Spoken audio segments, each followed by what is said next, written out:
Para a Ágata, onde estão os negros na educação brasileira. Muito obrigada, viu, Simone? Realmente foram muitas inquietações e tenho certeza que até o final do dia de hoje sairemos aqui com muitas dúvidas ainda. Muito agradecida, senhora presidente. Quero dar boa noite para todos os presentes, agradecer pelo convite, doutor Tony, presidente da Câmara. É uma alegria, um privilégio estar aqui. Amei o tema que me foi atribuído. Eu sou carioca, eu acho que rapidamente dá para identificar, mas já sou residente, parte da população de Atibaia há mais de 10 anos. Tenho amado essa cidade e constituído minha família de forma mais completa aqui. Eu sou casada, tenho 3 filhos, acho que isso não estava na minha biografia, e de verdade não ia citar a minha família, até que a minha filha caçula, ao saber o tema que eu ia abordar, falou assim: mãe, você vai contar que você tem uma filha negra? Eu falei: filha, eu não ia falar da nossa família, não. Mãe, fala. E eu trouxe a foto da minha família por causa dela, porque a Gabriele é a mais novinha, ela tem 9 anos, eu tenho a Vitória de 11 e o Lucas de 14, ali no fundo, meu marido. O Lucas veio de forma natural, a Vitória e a Gabriele são filhas por adoção. Vitória chegou bebê, Gabriele se tornou parte da nossa família há 1 ano e meio. E a Gabriele, quando chegou, falou para mim: mãe, eu sou morena, né? Eu falei: não, Gabi, você é negra, você é preta, você é chocolate, você é minha princesa africana e você é linda. E ela teve algumas dificuldades com o cabelo, eu confesso que eu não sei pentear nem o meu próprio cabelo, então realmente é uma área, mas eu comecei a buscar na internet penteados, eu falei: o seu cabelo é afro, o seu cabelo é lindo, e a gente vai aprender a se arrumar, que cada um tem a sua beleza. Então eu trouxe a foto da minha família para vocês verem um pouco a nossa vida, e sinceramente chego aqui até um pouco trêmula de falar sobre o tema, porque quando perguntam a minha cor eu me identifico como branca. Mas dentro de mim eu tenho um conflito étnico, sou neta de pernambucano, misturado com holandês, indígena, africano, mais outras misturas, não preciso ficar dando a lista toda aqui. E tenho meu cabelo crespo também, e cresci sempre com essa presença colorida na minha família, que eu tenho tios de todas as cores, e essa mistura que vai se revelando de diversas formas, mas reconheço que não tenho vivido um sentimento de exclusão, de discriminação, não tenho experimentado realmente o que é ser um negro. Então, achei muito pertinente a pergunta da Renata, se todas as pessoas fizessem essa pergunta em todas as esferas, né? O que eu posso fazer? Porque eu, como educadora, e por isso que eu amei o meu tema, porque educação é o que pulsa dentro de mim, muitas vezes fazendo relatos históricos das discriminações e tudo, eu escuto os alunos falando: mas a culpa não é minha, professora. Não fui eu que escravizei 300 anos. Mas e hoje? Como você vive? E se omite diante da desigualdade, da diferença, que é uma realidade no nosso país, né? Então, o tema que me foi dado são: onde estão os negros na educação brasileira? E eu trouxe, pode passar. Primeiro, essa imagem tem mais detalhes, não está dando para ver, mas esse grande momento, 13 de maio de 1888, onde foi assinada a Lei Áurea, que eu aprendi com muita alegria na escola, que foi a libertação dos escravos. E 518 anos de país, né, descoberto pela Europa, apesar de já ser habitado, 388 anos de escravidão e, teoricamente, 130 anos de liberdade. Mas a minha pergunta é: o que é liberdade? O que é liberdade? É uma linda bandeira dizer: agora vocês são livres, né? E vamos para onde? Agora vocês estão livres. E vou trabalhar com o quê? Agora vocês são livres. E onde meus filhos vão estudar? Que liberdade é essa? Que escravidão que acabou. Um dos princípios básicos da liberdade é você ter opção, é você ter escolha, é você ter conhecimento. Quando isso não lhe é dado, não existe liberdade. Então, esse dia que eu cheguei a comemorar muitas vezes em festas de escola, hoje para mim é um grande conflito. Quais foram as reais motivações para a libertação dos escravos? A sugestão que foi até um mecanismo de controle. Vamos dizer que eles estão livres, que eles param de se rebelar.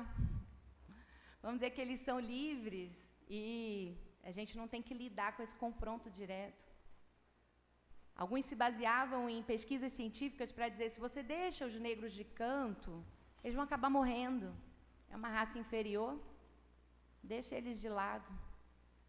Uma política de embranquecimento da população brasileira, vamos estimular a imigração europeia para clarear a nossa população. Liberdade. Liberdade do quê? Da casa grande, da senzala, do trabalho forçado? Libertou para quê? Controle social, desaparecimento do grupo. Não houve nenhum projeto de inclusão social. No Rio de Janeiro, onde os negros foram morar? Nos morros que ninguém se importava? Sobe aí, constrói seu barraco. E a gente vê, 130 anos depois, que a população negra não desapareceu, porque não é inferior biologicamente de forma alguma. Mas a gente vive um processo de desigualdade, de desequilíbrio social muito grande. Então, assim, é importante a gente ter a consciência de que onde não há opção, não há liberdade.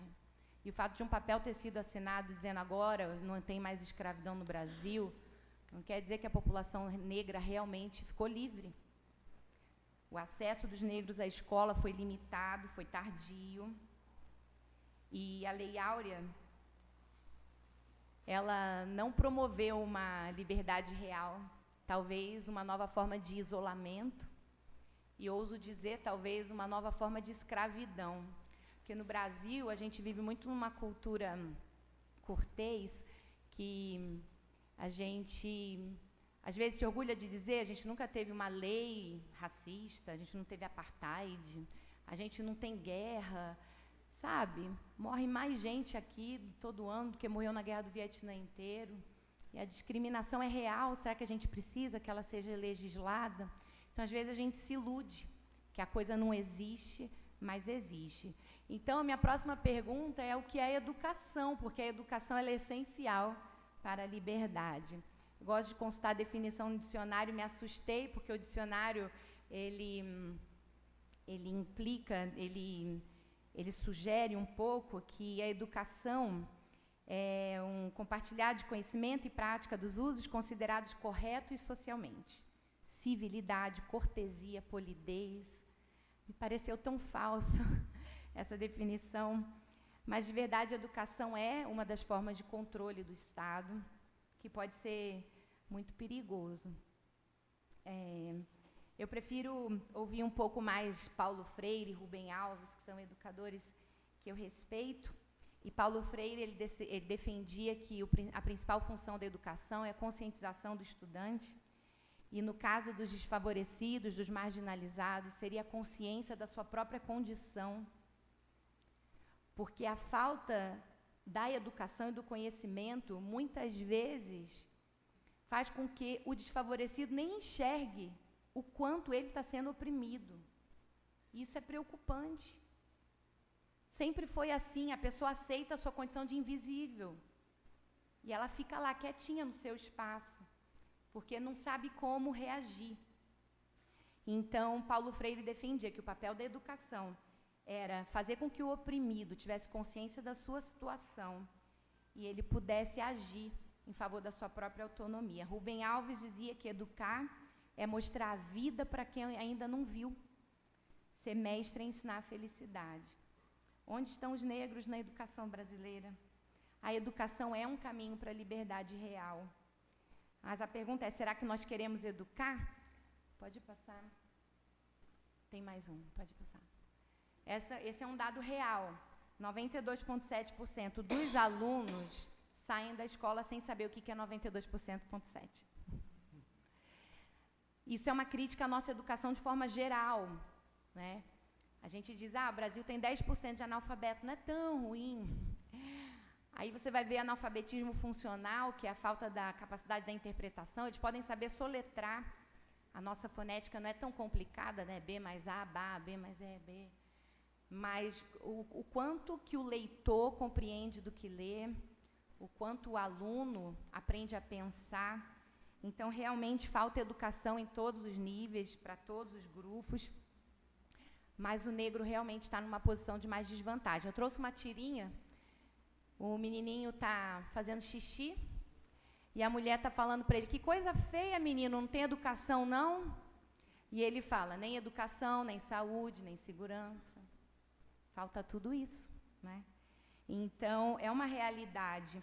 Eu não trouxe as estatísticas, não quero me alongar muito, mas é fato que os negros ganham, em média, 30% a menos do que os brancos. A porcentagem de negros analfabetos é 2 vezes maior do que a dos brancos no Brasil. Estão mais desempregados. Os brancos, 15% a mais de brancos concluem ensino médio do que os negros. E na educação superior, a gente tem 5 vezes mais brancos se formando do que negros. E daí você diz, mas por que essa diferença? Tem todo um contexto histórico, econômico, social. De forma alguma é uma incapacidade biológica. Foi muito bem dito, somos uma raça, a raça humana é única. As diferenças sociais que a gente contempla são pelos espaços que foram limitados a cada grupo. Os negros estão mais envolvidos em trabalho infantil. Então, as estatísticas mostram para a gente que realmente é uma população que está em desigualdade. Nós somos o 2º país do mundo com a maior população negra. A gente só perde para a Nigéria, que é o país mais populoso do continente africano. E a gente tem uma dívida histórica aí. Agora, eu estou falando alguma novidade? Não, todo mundo aqui chegou sabendo disso. E vocês estão de parabéns que estão aqui essa noite. Eu fico feliz, assim, eu fiquei muito feliz com o desafio, porque parte da vitória contra a discriminação, as desigualdades, é estar aberto a conversar sobre elas. Hoje em dia a gente não quer conversar sobre as coisas, a gente tem dificuldade de ouvir o que não é confortável. Esse aí foi um cartaz que foi feito pela CUT, um movimento. Nessa época, a porcentagem ainda estava 51% da população do Brasil é negra, e a outra metade tem o dobro de oportunidades. A gente realmente está chegando a um número próximo de 54%. O IBGE considera negro pardos e pretos. Então, os brasileiros, a nossa identificação étnica é autodeclarada, é você que diz o que você é.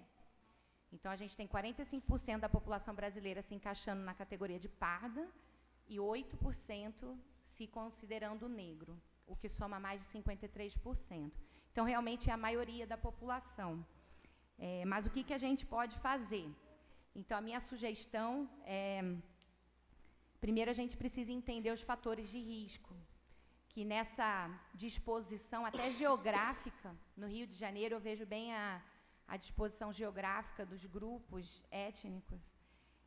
A gente percebe que a população negra, de forma geral, está mais sujeita à insegurança física.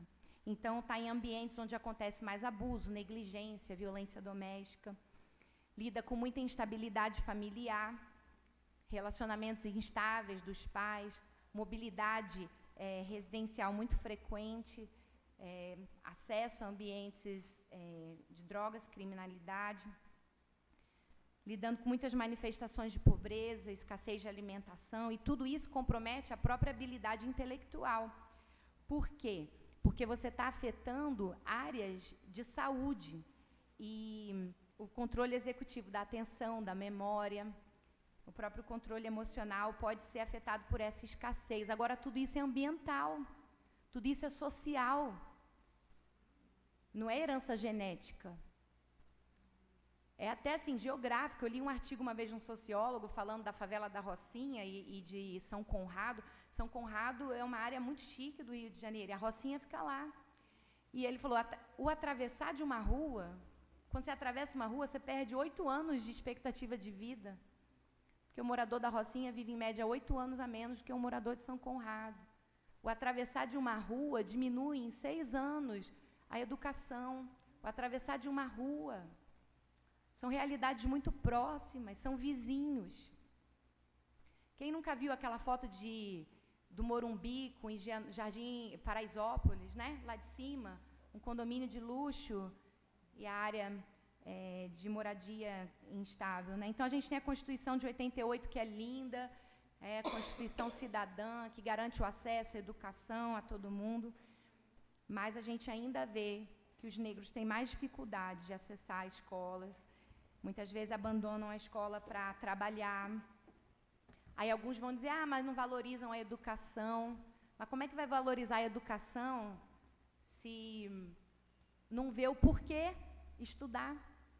Isso também precisa ser ensinado, o valor da educação, e lida no cotidiano com preconceito, discriminação. E a realidade do nosso país é que os estudantes mais vulneráveis muitas vezes se encontram nas escolas com as piores infraestruturas. Então, é um ciclo muito difícil de quebrar, que todos os níveis precisam trabalhar. E a mobilidade educacional é baixíssima, né?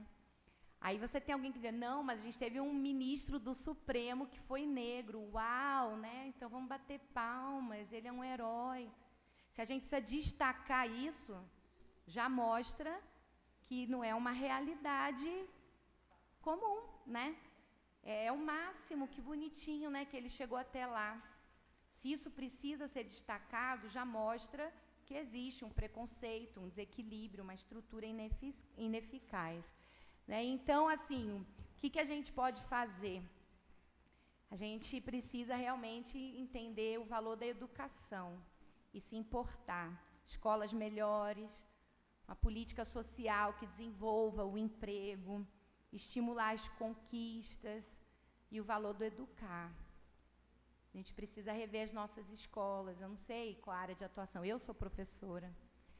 E eu falo para os meus alunos, o momento que a gente está junto ali tem que ser o melhor. A vida deles é importante para mim. A gente não está aqui perdendo tempo agora no meu período de estágio. Infelizmente, algumas coisas que eu vi na sala dos professores me envergonhavam. Humilhação de alunos, confissão pública de que não dá aula mesmo. Eu fazia estágio de geografia, numa escola que tinha 3 professores de geografia, e às vezes eu tinha que voltar para casa porque os 3 tinham faltado, e eu não tinha aula para assistir. Então, assim, precisamos fazer alguma coisa a respeito disso. Eu quero que melhore, eu preciso educar. Então, esse é um assunto vasto, assim, e hoje, né, a gente não está aqui com respostas, mas são inquietações e não é fácil de resolver, mas eu só queria concluir falando sobre a importância de reconhecer a beleza e o valor, e eu trouxe um monte de fotos de pessoas lindas. E eu li um relato de uma jovem negra carioca, que foi bem ofendida e realmente sofreu uma violência por ser negra. E ela disse assim, esse é o Brasil que a gente vive, um lugar onde o sonho do negro é não ser negro. E aqui é lindo ouvir a Simone dizer, eu sou uma mulher negra. E a minha filha me emocionou, dizer, mãe, você vai dizer que você tem uma filha negra? Porque ela chegou na minha casa dizendo que era moreninha. Mãe, eu sou morena. Eu falei, você não é morena, você é negra e você é linda. Então, é uma realidade. O desconforto de algumas pessoas ao dizer, como é que eu falo? É porque muitas vezes o próprio negro tem dificuldade de se identificar. Eu participei de um congresso nacional que abordava diferentes questões, e um negro foi à frente falar, e ele falou, gostaria que os irmãos negros ficassem de pé. Por uns 5 segundos, ninguém levantou. Um auditório com 2.400 pessoas. Aí ele falou, vamos, fiquem de pé. Aí começa outro, né? Sou negro. Então, a gente precisa. Agora, por que eu não me acho bonito? Eu não me vejo na sociedade, né? Cadê as mulheres negras lindas sendo bem representadas na nossa mídia, nas histórias infantis, nas revistas? Eu assinava uma revista de educação de filhos quando eu era pequena, quando meu filho era pequeno, que nunca tinha foto de criança negra na revista. Isso foi comentário para a revista, né? A revista é brasileira. Cadê as crianças negras do Brasil? Então, a gente precisa ver a beleza de cada um. Daí o outro traz a foto de alguns adultos, né? E valorizar a diversidade étnica, que é bela. Somos campeões mundiais de venda de chapinha. E aqui eu não quero fazer nenhuma crítica se você gosta do seu cabelo liso também, porque acho que a gente tem que respeitar o gosto de cada um. Mas a gente também tem que repensar por quê? Por que todo mundo quer o cabelo liso? Qual o problema de ter o cabelo crespo? Ah, dá trabalho, sei o quê, é praticidade, com todo respeito. Mas talvez a gente deva se perguntar, será que não tem outros valores por trás disso que não estão sendo ditos, né? Onde estão os negros? Os negros estão começando um pouco mais atrás na corrida. E eu não vou entrar aqui no debate de cotas, porque não é a proposta também, mas muita gente fala, e fica dando, né, colher de chá, políticas compensatórias, porque a gente tem uma dívida histórica. E a gente tem que entender que mérito só é legítimo quando todo mundo começa do mesmo lugar. Aí é mérito. Mas tem alguns começando 100 metros à frente, 200 metros à frente, não é mérito. É bem desigual e injusta a corrida. Então, o preconceito racial ele precisa ser identificado, denunciado, combatido. Eu vou à praia, às vezes, nas férias e reconheço que a maioria dos que estão pegando sol querem ficar mais morenos, porque são mais brancos, e o pessoal que está vendendo o picolé, o sorvete, o refrigerante, é negro. Existe uma razão para isso. E a gente precisa promover a aceitação, a igualdade. Eu repito que só existe liberdade com opções. Precisamos promover esse acesso, fazer valer. Agradeço pela oportunidade de estar aqui essa noite. Parabenizo vocês mais uma vez. Agradeço pela intervenção da Renata e essa confissão, né? Eu não me sinto na esfera da discriminação por ter sido discriminada, mas reconheço que o problema é real. E a gente não pode fingir que não tem nada para fazer, né? E que esse diálogo possa seguir adiante. Obrigada pela oportunidade.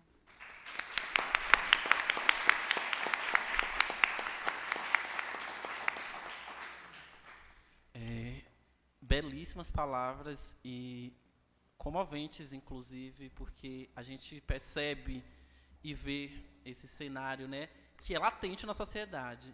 E eu me identifico muito, porque quando fala de educação, eu já falei isso aqui na abertura da escola legislativa, eu vou repetir, até porque o público é outro, e eu acho que eu preciso sim reafirmar isso. Eu venho de um distrito do sul da Bahia, Nordeste, negro, e eu só cheguei aqui por um único motivo. Em um certo momento da vida, meu pai pôde dar uma guinada econômica e me colocar numa escola particular. Eu vou ser bem sincero, eu não sei se eu teria chegado até aqui se eu não tivesse tido um outro contexto educacional, porque todos os meus colegas da escola pública, até quando eu estudei, estão lá, atrás de balcão, trabalhando em loja, servindo em hotéis luxuosos, e eu estou no outro contexto, por conta dessa guinada econômica, por conta dessa oportunidade de ter um ensino privado, que, na verdade, me fez abrir os olhos para outras metas. Eu também me via, enquanto estava, infelizmente, na escola pública, terminando o ensino médio, no máximo, e trabalhando atrás de um balcão. Eu não estou me desmerecendo quem trabalha atrás do balcão, mas muitos trabalham porque não tem opção. Então, assim, a educação, tive o prazer de conhecer a pedagogia do oprimido de Paulo Freire, porque iniciei o curso de História na Universidade Estadual de Santa Cruz, e realmente não existe mecanismo nem ferramenta mais avalaçadora e modificadora desse contexto social do que a educação. E aí eu me reporto, e principalmente, Simone, eu não te conheci na USP, mas eu hoje vou confessar que eu saí um pouco inquieto. E eu, assim, para os meus amigos mais íntimos, eu já declarei. Por quê? Porque, às vezes, a gente fez algumas discussões hollywoodianas. A Liz está aqui, que foi minha colega, e a Sandra, E, assim, pelo contrário, estão aqui principalmente pelo vínculo que a gente estabeleceu. E por quê? Porque tinham discussões sérias. Mas a gente falou, em um certo momento, e discutimos isso num cafezinho do intervalo, que abandono afetivo eram as duas babás que levavam as crianças sozinhas para a Disney. É um abandono afetivo, mas se a gente for olhar para abandono afetivo no Brasil, a gente tem muito mais do que problematizar. A gente tem um abandono afetivo de crianças negras que são realmente largadas, abandonadas na rua, nos orfanatos. Então, assim, eu saí um tanto quanto decepcionado, porque, imagine, para o nordestino estar na USP, como eu falei isso no primeiro dia de aula, era um triunfo. E aí eu visualizo essas discussões. Mas que bom que eu pude contar com vocês, eu estou podendo contar com vocês, e a gente está fazendo educação. Porque, com certeza, alguma semente a gente está plantando. Então, enfim, a educação é e sempre será a fonte libertadora do ser humano. Agora, a gente vai abrir para as perguntas para a professora Ágata. O Bruno... O microfone, Ju.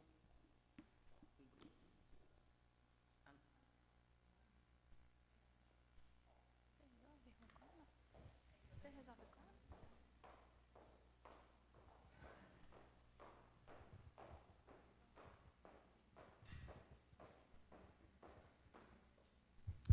Oi, boa noite. Ambas as palestrantes tocaram em assuntos como nomenclaturas do IBGE, né, que a gente tem o pardo, falaram sobre pessoas moreninhas. Hoje, no movimento negro, a gente vê uma discussão sobre colorismo, que é quanto mais escura a pele da pessoa, menos acesso a serviços essa pessoa tem, como se fosse um ideal de cor de pele. Quanto mais branca, ela possui, além dos acessos, ela está mais próximo do privilégio das pessoas brancas, né? Por exemplo, não ser parado pela polícia o tempo todo bom, vocês sabem como que é o cenário nacional nessas questões. Eu queria saber de ambas se vocês percebem também o colorismo na educação e também nas redes sociais. Se, por exemplo, pessoas ditas pardas, né, ou moreninhas, por exemplo, têm maior alcance nas redes sociais, e se essas também possuem mais facilidade nas escolas do que as pessoas que têm a pigmentação mais escura. Obrigado. Eu não tenho dados estatísticos aqui, eu posso falar da minha observação. Eu estudei na UFRJ e eu tive dezenas de professores, não só em sala de aula, mas na observação, e em todo o nosso complexo de humanas tinha um professor negro. E nas escolas particulares que eu já passei, também a minha observação é que é uma minoria na presença negra. Então, eu conversei com uma amiga professora do Estado, aqui de Atibaia, e ela falou, eu não dou aula no Estado, mas que a observação dela também é que é escasso, e na própria formação dela, como professora, era escasso. Então, eu acho que, mesmo sem ter dados precisos, a gente percebe, sim, esse distanciamento. Foi como o Dr. Tony falou. Infelizmente, a maioria não tem acesso a escolas melhores e daí não consegue entrar nos espaços. Não é livre, tá limitado ali. Então, a gente precisa realmente estar junto nessa luta, porque não vai ser uma criança de 10 anos que vai dizer: eu preciso de uma escola melhor e vou conseguir, né? Mas a sociedade precisa se importar e lutar por isso. Agradecida, professora Ágata. Olha, pergunta provocadora, que eu agradeço, e que eu vou dividir um fenômeno das redes e fora das redes, e que eu acredito que todo mundo foi impactado, foi atingido. O casamento da realeza. Meghan Markle é uma mulher negra. No Brasil, ela seria identificada como uma mulher negra? Não. Compreendem o nosso fenômeno? Compreendem porque todo mundo precisa estar aqui, pensar? se incomodar, Meghan Markle é uma mulher negra. A primeira mulher negra do século XXI na família real britânica. Lidem com isso. Aqui no Brasil ela é Morena.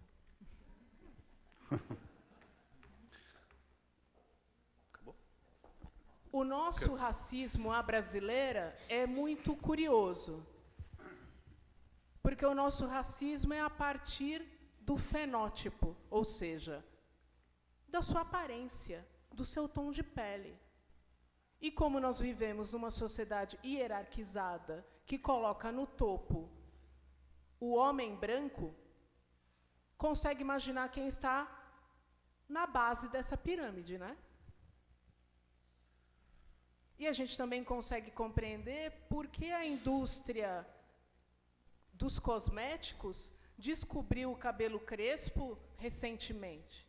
Porque descobriu, nada contra, tá? Que nós negros compramos, que nós negros temos dinheiro. Não é incrível?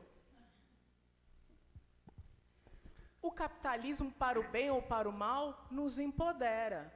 Depois que as empresas descobriram que a gente consome, e consome muito, e compra mesmo, eu posso dizer por mim, se eu não me vejo, eu não compro. E você? Se eu não me vejo, eu não assisto. Se eu não me vejo, eu não coloco o meu clickbait nem naquele site e nem estou inscrita naquele canal do YouTube. Eu tenho uma lista de blogueiras negras que eu sigo. E quanto mais melanina, melhor. Depois, quem quiser, eu tenho uma listinha de também perfis do Insta maravilhosos. Infelizmente ou não, a maioria das blogueiras negras interessantes que eu sigo estão fora daqui.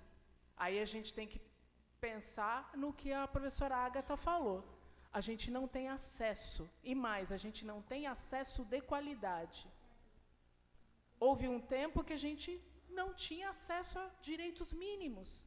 Quanto mais direito à vida digital, participação digital. Porque não basta eu ter o celular. Eu preciso ter rede de qualidade. E até proponho aqui mais um direito humano para nós. Direito à internet de qualidade. Porque a nossa internet é muito cara, né? Ela é de qualidade? Para pensar, né? Queria... Tem uma inscrição ali. Agradecida. Por favor.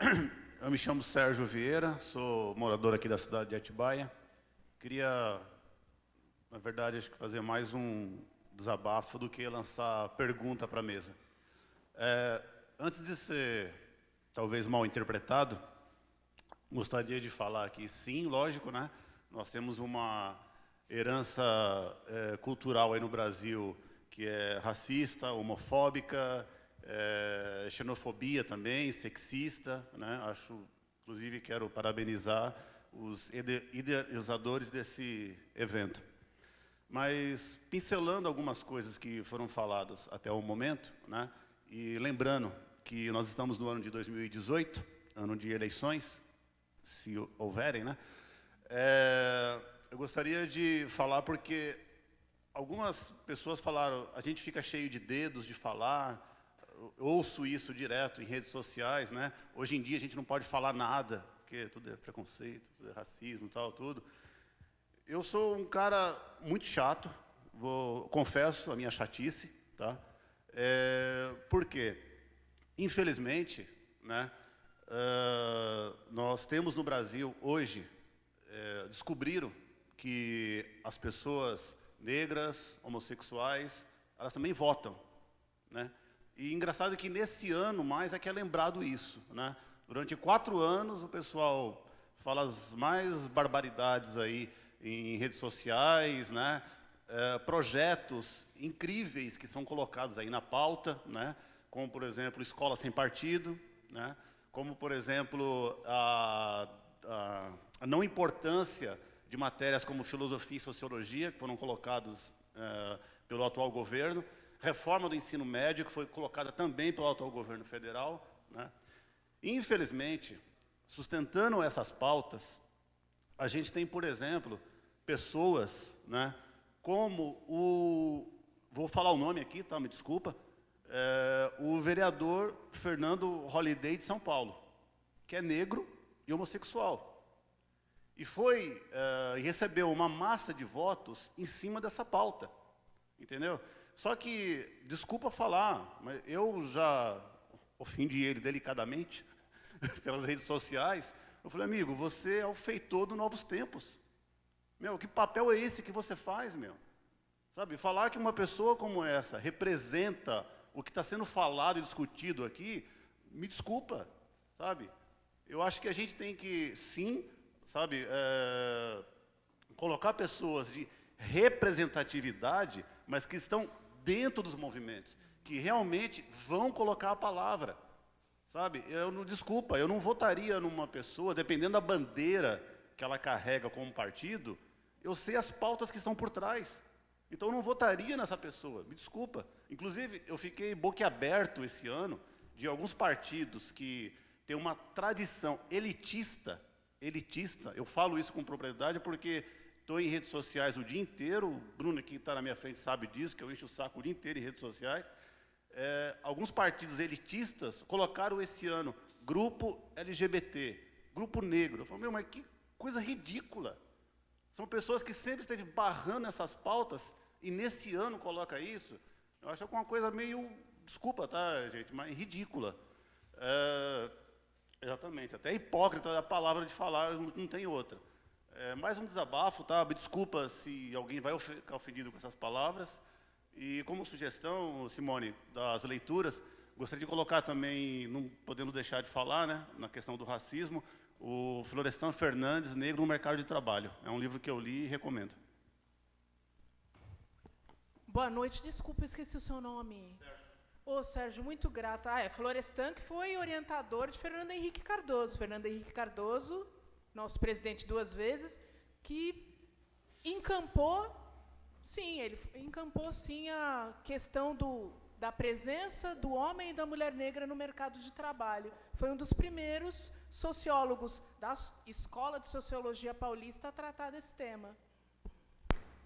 Bom, eu agradeço a sugestão, vou anotar, porque faz um tempinho que eu não leio Florestan, não vou mentir, não. Depois do doutorado, então, eu só consigo ler o que me obrigam. E semana que vem eu tenho 2 seminários, consegue imaginar, né, como é que eu estou. Eu só leio o que me obrigam. Mas como eu preciso ler e preciso ficar incomodada com o que eu leio para que a minha presença lá na universidade faça diferença, e mais ainda, uma vez que eu estudo numa universidade pública, que o imposto da sociedade paulista e paulistana paga, eu tenho o dever de apresentar a devolutiva. Então, eu tenho que ser uma estudante muito produtiva, muito eficaz, não só eficiente. Eu preciso mostrar resultado, porque a universidade é um lugar de privilégio ainda. Então, uma vez que eu tenho esse privilégio, eu tenho que impactar, sim, a minha sociedade. Eu não posso ficar como aquele trecho de um hino de um certo país, do Cone Sul, deitada em berço esplêndido. E quanto à questão eu vou tomar a liberdade de recortar só um aspecto da sua fala, que é muito rica, e eu agradeço por ter sido brindada com ela. A questão da elite. Eu tenho dúvida se a gente no Brasil tem uma elite, sabe?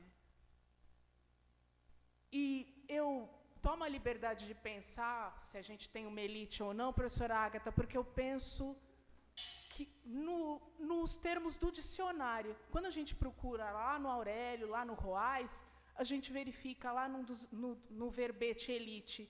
Elite, grupo de pessoas que promove um legado de valores elevados. Nós temos? Eu só usei o dicionário. Mais inquietudes para nós. Muito agradecida, Sérgio. Eu vou fazer uma parte. Você falou aí do vereador. E o vereador faz o que normalmente o oprimido, via de regra, acaba fazendo. Se torna opressor. E é justamente isso também que a gente precisa combater. E é isso, e hoje eu sinto-me vangloriado de estar aqui, porque eu creio que nas minhas falhas, idealizando junto com a Roberta e toda a Câmara este trabalho de hoje, eu não estou ocupando o lugar do opressor, já que eu tive certa oportunidade e hoje ocupo determinado espaço que, não sei o porquê, é titulado como de destaque.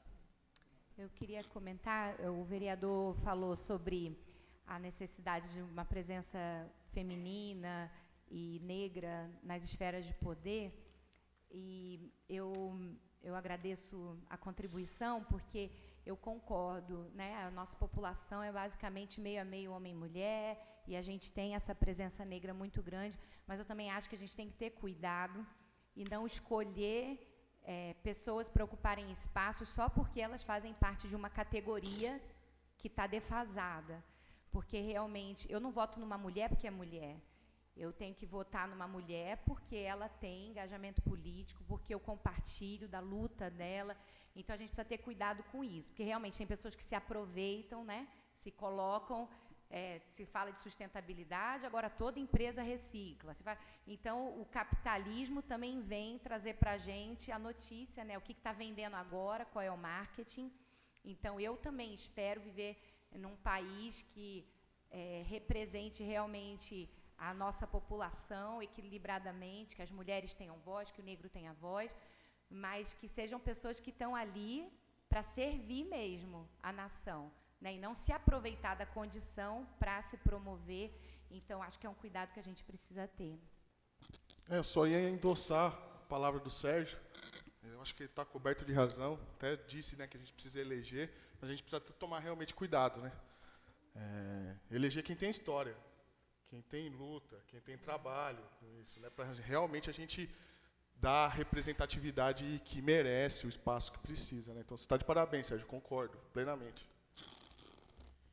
Pessoal, devido... Tem mais alguma? Ah, então tá bom. Ok, então vamos os dois. Boa noite, eu sou a Ju. Eu fui colocada na escola pública aos 4 anos de idade. E eu era a única criança negra da minha sala. E eu ouvia conversas dos professores e as crianças eram pequenas demais para entenderem, para poder falar sobre o assunto. Então, elas não conseguiam lidar com aquilo, eu não podia sentar na mesma mesinha, eu tinha que sentar na mesinha separada. Então, as professoras acharam que elas não tinham idade para entender o assunto e me mudou para uma turma maior. Chamaram os meus pais e disseram que eu era muito esperta, que eu não precisava ficar no Jardim 1, que eu ia passar para o Jardim 2. Eu passei para o Jardim 2, as crianças também ainda não tinham idade suficiente, segundo os professores, para entender e falar sobre o assunto. Eu fui passada para o prézinho. E sempre disseram isso para minha mãe, mas com 4 anos uma criança entende tudo perfeitamente. E então foi assim, todos os anos. Eu levava várias surras por causa da cor da minha pele, era só por isso, por causa da cor da minha pele, por nenhum outro motivo. Então, eu tive que sobreviver até o ensino médio. Então, não tinha como eu aprender. Não faz sentido nenhum, não tem como eu saber geografia, matemática ou história, porque eu tive que, todos esses anos, sobreviver. Então, hoje em dia, se não for por cotas ou pelo que for, por qualquer coisa que exista, eu não tenho chance de continuar. A minha irmã mais velha se formou pedagogia por cota, a minha irmã mais nova está se formando em jornalismo por cota, e se não for do modo que as pessoas acreditam que é uma desvantagem, né? Se não houver a desvantagem, a gente não vai conseguir. Então, eu acho que é válido a gente começar a falar e defender as cotas, porque se não for dessa maneira, a gente nunca vai conseguir.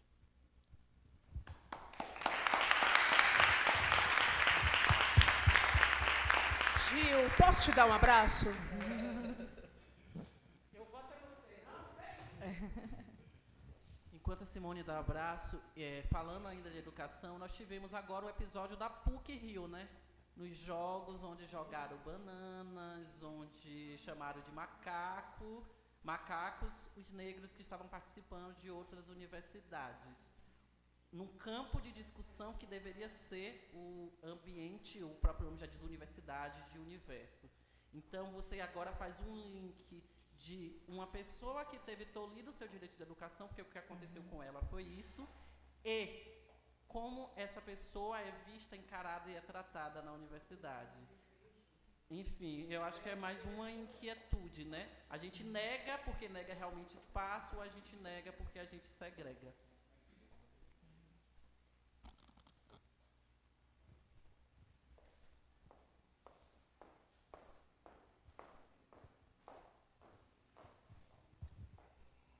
Boa noite, meu nome é Milton Lopes.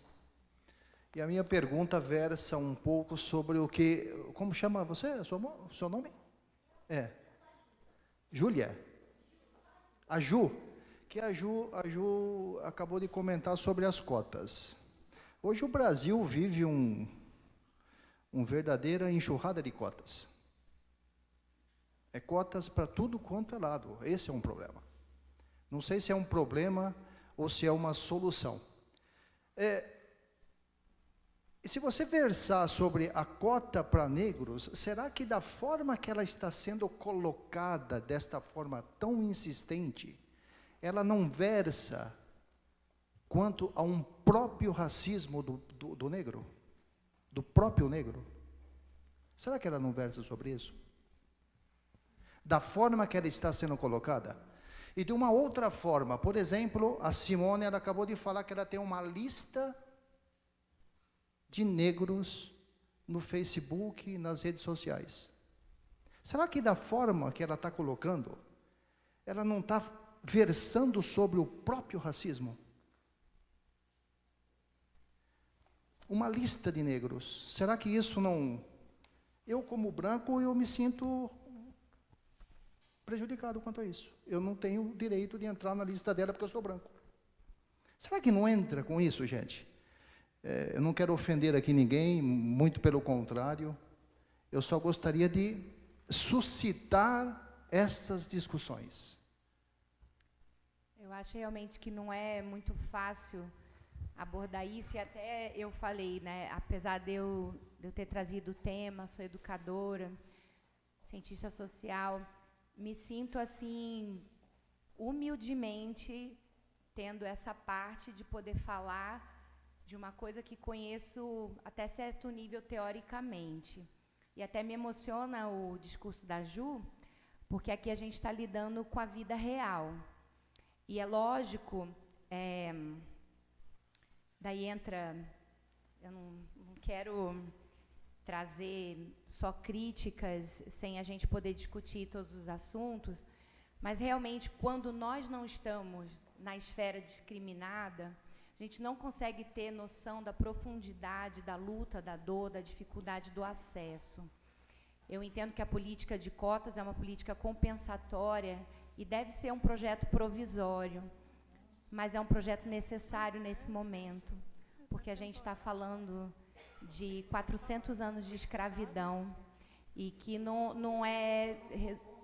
Eu não sou contra cotas, tá? A minha colocação, eu não sou contra cotas. A minha pergunta foi, com a forma que ela está sendo colocada, se ela não gera o racismo entre o próprio negro. Esse é o ponto.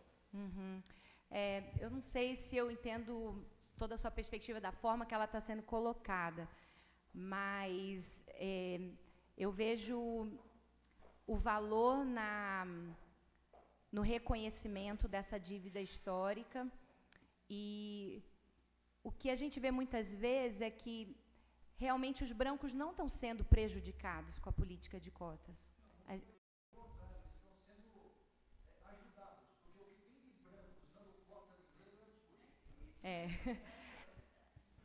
Daí é uma longa discussão,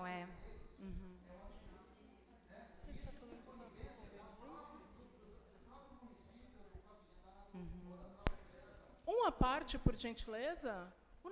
Muito agradecida, professora Agatha. O nome do senhor, por favor? Senhor Milton, como eu fui citada, eu gostaria de ir à parte A, tudo bem? O racismo é é um conjunto ideológico de práticas e valores criados cientificamente por povos do centro do mundo ocidental. Centro do mundo ocidental, majoritariamente branco e majoritariamente formado por homens heterossexuais. Então, pensando nessa perspectiva científica, não compreendo como quem é subalternizado possa reproduzir racismo. Não é viável. Como alguém que é subalternizado, como alguém que não tem acesso a espaços de poder, tanto política quanto economicamente falando, pode reproduzir racismo, efetivamente. E quanto à política de ação afirmativa, que se manifesta aqui no Brasil como cotas, mas cotas é uma espécie de ação afirmativa, é um compromisso do Estado brasileiro com a civilização. O Estado brasileiro, quando decidiu pactuar democracia, lá em 88, decidiu que seria um promotor de direitos humanos. Igualdade racial efetiva, não só jurídica, é um compromisso do Estado brasileiro. E um compromisso do Estado brasileiro que tem hora para começar e hora para terminar. Quando todos nós tivermos igualdade material, igualdade de oportunidade, não haverá mais sentido para pensar em ação afirmativa, que aqui se manifesta por cotas. Mas quando a gente estuda ações afirmativas em outros países, há outras maneiras de se promover igualdade racial, há outras maneiras de pensar em promoção da diversidade. Espero ter contemplado. Eu gostaria de fazer um acréscimo. Posso fazer um acréscimo? Em relação à igualdade, à política de ação afirmativa, só complementando, se a Simone me permite, o que ela colocou, quando a gente tem uma política de ação afirmativa, ela tem geralmente um tempo determinado e ela vai durar até que essa dificuldade tenha sido superada. A partir do momento em que essa diferença não exista mais, daqui 20 anos, 30 anos, 50 anos, neste momento haveria a possibilidade dela vir a se tornar um privilégio. Mas, na atual circunstância, não é, ela é necessária, inclusive ela é amparada por compromissos internacionais do Brasil junto a organizações internacionais como a ONU, a Organização dos Estados Americanos. Porque o que a gente percebe? Vamos pegar, por exemplo, um concurso como o da Magistratura Federal, que é um concurso bastante difícil, e, se a gente for olhar, há uma prevalência muito grande de homens brancos sendo aprovados. O que a gente nota? Esse é um espaço de poder, como nós estávamos conversando antes.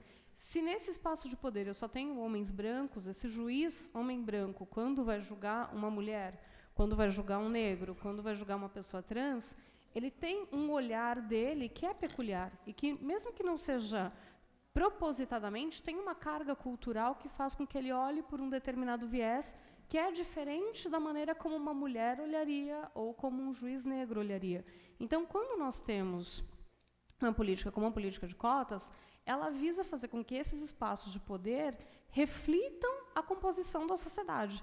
E quando a gente tiver esse reflexo perfeito, essa política se torna desnecessária. Então, por exemplo, nós, não sei aqui em Atibaia, mas lá em São Paulo, existem cursinhos específicos trabalhando para a aprovação de novos juízes federais negros, ou negras, mulheres também, para que nós tenhamos uma maior reflexo da sociedade brasileira nesses espaços, e aí a gente espera que, em um determinado momento, essa distinção não mais exista, e aí, de fato, a política de ação afirmativa vai se tornar desnecessária, mas esse ainda não é o nosso momento. Então, é um processo, é algo a ser trabalhado. No momento, ela é extremamente necessária. Então, muito carinho pelo que a Ju falou, entendeu? O fato das irmãs dela estarem se formando.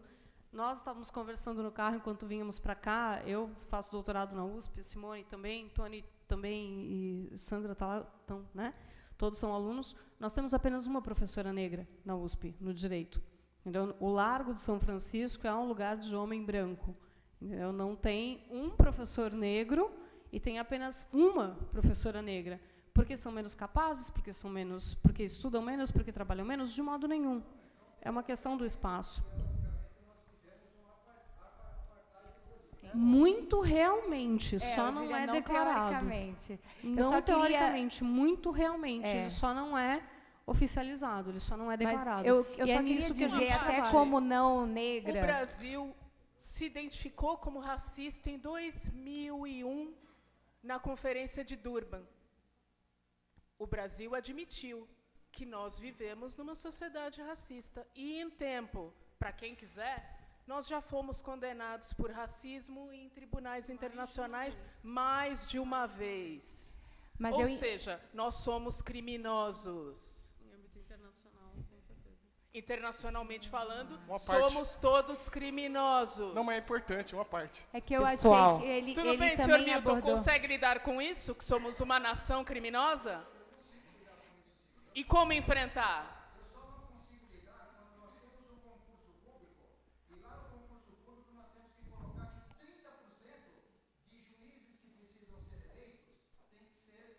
Juízes não são Gente, eleitos. eu acho que eu preciso fazer uma parte, Eu porque preciso agora também. me toca É que muito. eu acho Juízes não são eleitos. Gente, eu acho que é interessante. Eu sou concursado da Câmara Municipal da Estância de Atibaia e aprovado no concurso da Prefeitura Municipal de Bom Jesus dos Perdões. Então, reflete a realidade da cidade que nós estamos problematizando. Eu não costumo olhar muito para a conjuntura na qual estou envolvido, porque eu acho que se eu olhar, eu vou acabar prejudicando o meu resultado. Mas no concurso, os 2 concursos que eu fiz aqui, o único negro era eu. Pessoal, eu entendo que todo mundo quer falar, acalorou, mas a gente não tem como mais, porque são 20:09, está na hora da nonometragem, o intervalo, e aí a gente volta com as outras 2 palestras. Aí vocês complementam. 1 minuto. Vou dar fala só para o vereador. 1 minuto, vereador, sem apartes. 1 minuto. É isso aí, presidente. Não, é porque a pergunta é intrigante. Ele até falou da lista que a Simone apresentou, eu me sinto discriminado. Mas. Não, mas eu estava até lendo. Eu estava lendo. Milton, eu estava lendo até um texto nessa linha do que a Simone disse. Vou tentar exemplificar até para ler para ser mais rápido. Racismo é um sistema de opressão. E para haver racismo, deve haver relações de poder. Negros não possuem poder institucional para serem racistas. A população negra sofre um histórico de opressão e violência que a exclui. Para haver racismo reverso, que é mais ou menos isso, o negro, o branco se sentindo... Racismo reverso? Deveria... Eu acredito em unicórnios. Para haver o racismo reverso, deveria ter existido navios branqueiros.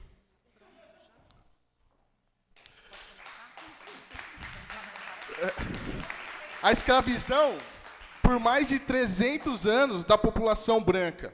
A negação de direitos a essa população. Brancos são mortos por serem brancos? Alguma vez você foi parado numa fila, entrou em algum lugar porque você é branco, deixou de entrar porque você é branco? A polícia já te seguiu? Você já entrou no mercado e o segurança começou a te seguir no mercado porque você é branco? Não dá para a gente acreditar que a população branca sofre algum tipo de preconceito e que existe algum tipo de discriminação por parte da população negra. Essa fala vai até um pouco em sentido... E aí eu acho que a discussão desse debate é importante para isso, porque quando a Roberta falou que ela se sentiu ofendida, sem perceber, de forma muito, muito humilde, às vezes sem perceber isso é natural, porque eu sou machista, eu sou homofóbico, sou porque eu fui criado num sistema patriarcal que me faz pensar essas coisas sem conseguir entender que eu estou sendo machista, que eu estou sendo homofóbico, que eu sou preconceituoso. É inconsciente. E essa sensação dessa insegurança que acho que você teve na hora que ouviu aquela frase, é um pouco, acho que, nesse sentido, né, de ouvir aquilo e sentir que houve um preconceito, quando na verdade não houve, porque não é impossível a população branca, por questões históricas, sofrer preconceito. Então, é impossível a Simone, por ter uma lista de pessoas negras, ofender o Milton. Porque, historicamente, Porque historicamente é impossível, é cultural. Mas é possível um grupo discriminado discriminar. A gente muitas vezes repete os erros que critica. Não. Então, Pessoal, precisamos passar para a nonometragem. É que eu senti que eu não completei, que ele começou se dirigindo. Eu só queria dizer assim, que eu apoio o que foi dito aqui pela mesa e tudo, mas também queria que a gente desse uma oportunidade de reflexão, que muitas vezes o oprimido oprime. E aquele que se sente discriminado, na oportunidade que tem, ele discrimina. E muitas vezes, como foi dito aqui pela própria moça no Rio de Janeiro que sofreu a discriminação, muitas vezes o negro sonha em não ser negro. Então a gente tem que confessar isso. Não, isso é verdade. Você é linda de dizer, eu sou uma mulher negra. Concordo. Mas a realidade é que nem toda mulher negra diz isso com essa tranquilidade que você disse. Tem razão. Então a gente precisa valorizar isso. O negro precisa se olhar no espelho e dizer, eu sou lindo. A realidade é que isso não acontece na maioria dos casos. Então, eu entendi essa parte da fala dele, porque eu já acompanhei, eu fiz muitos estudos na faculdade sobre o movimento feminista, e quantas mulheres fizeram com os homens o que elas criticaram que eles faziam com elas. Então, é um cuidado que a gente precisa ter em toda a luta. É só um cuidado. Ah, desculpa, é porque eu achei que foi parte do que ele falou.